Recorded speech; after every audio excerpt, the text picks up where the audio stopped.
Are you suffering from depression? Have you heard about all the side effects of medications and are afraid to try them? Do you feel depressed, but maybe you don't think it's bad enough that you want to try taking medications? In this video, we're going to go over the 7 natural ways that can help treat your depression without having to take medication.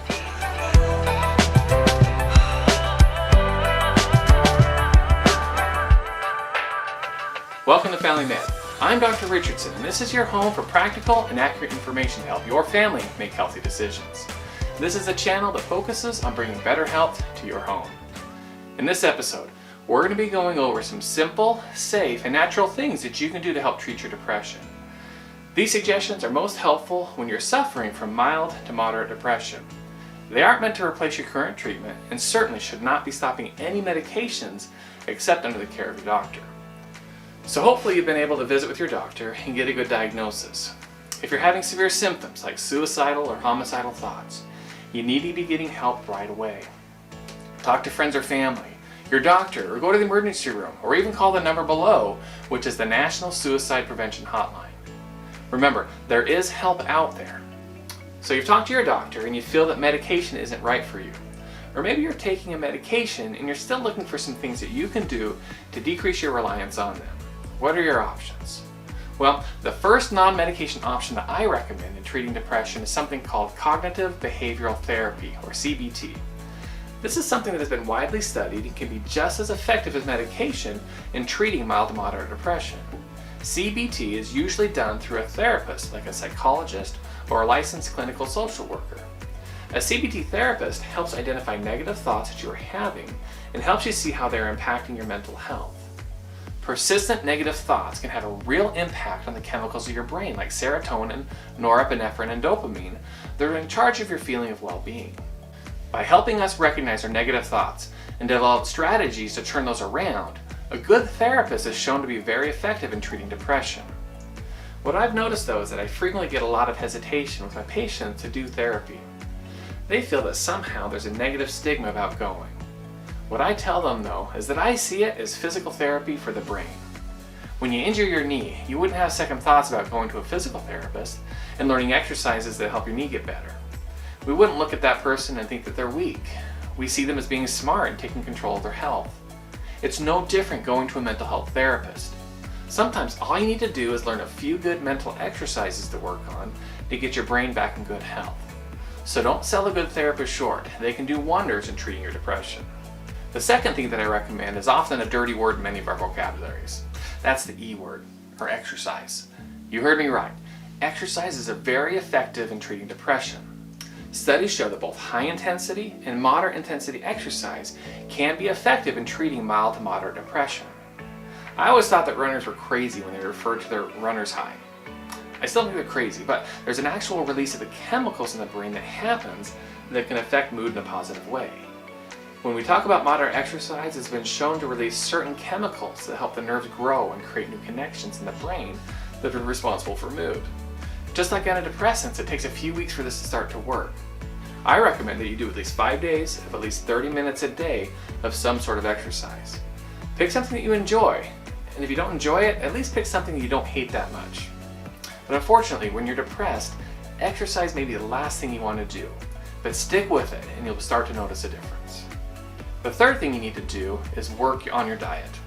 Here in the United States, our diet is horrible. The things we oftentimes call food is usually garbage. I did an earlier video on simple steps for a healthier diet. You can click on the link up here if you're interested. But as part of it, I walked around my local Walmart and filled what was being sold.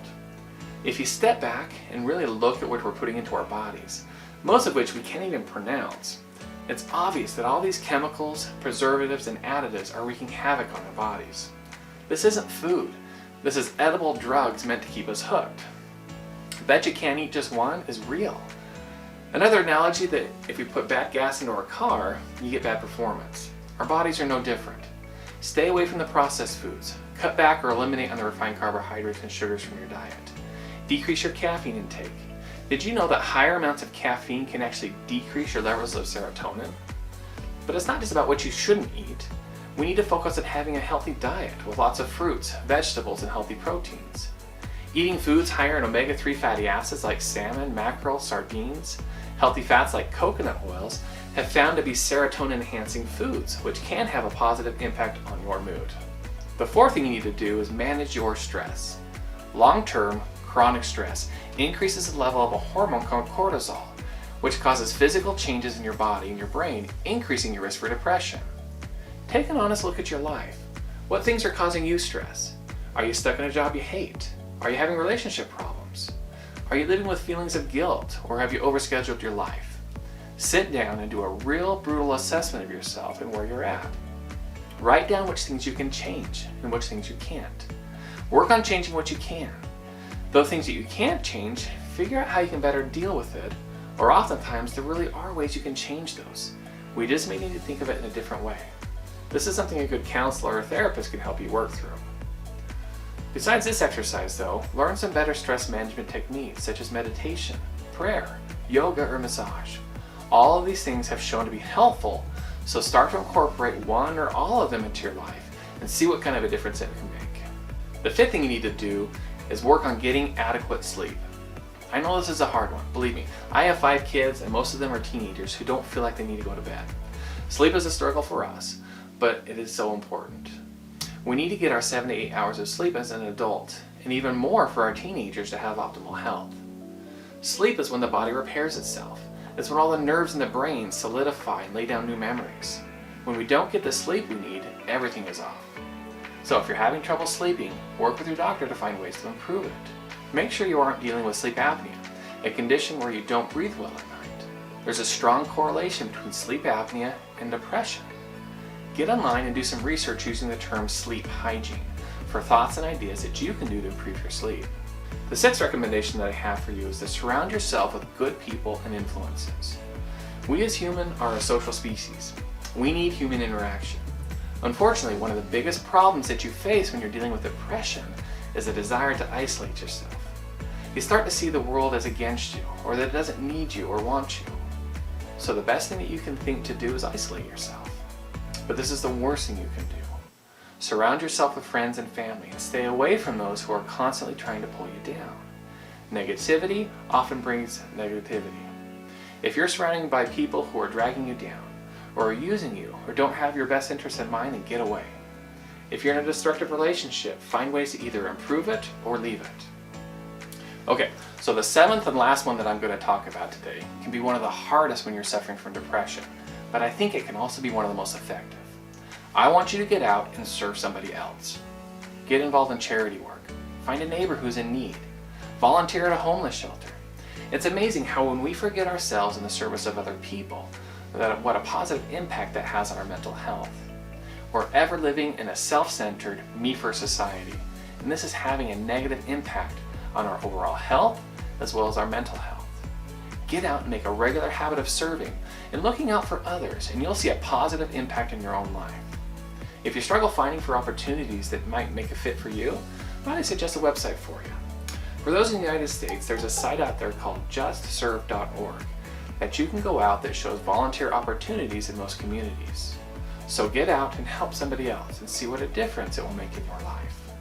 Depression is a real condition, and it can have a huge impact on your life.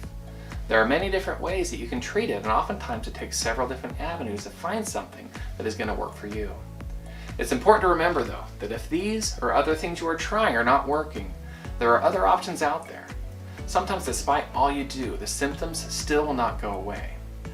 If you find yourself in that position, go and talk to your doctor. Sometimes, just like when you have diabetes or blood pressure, you need to take medication to help control it.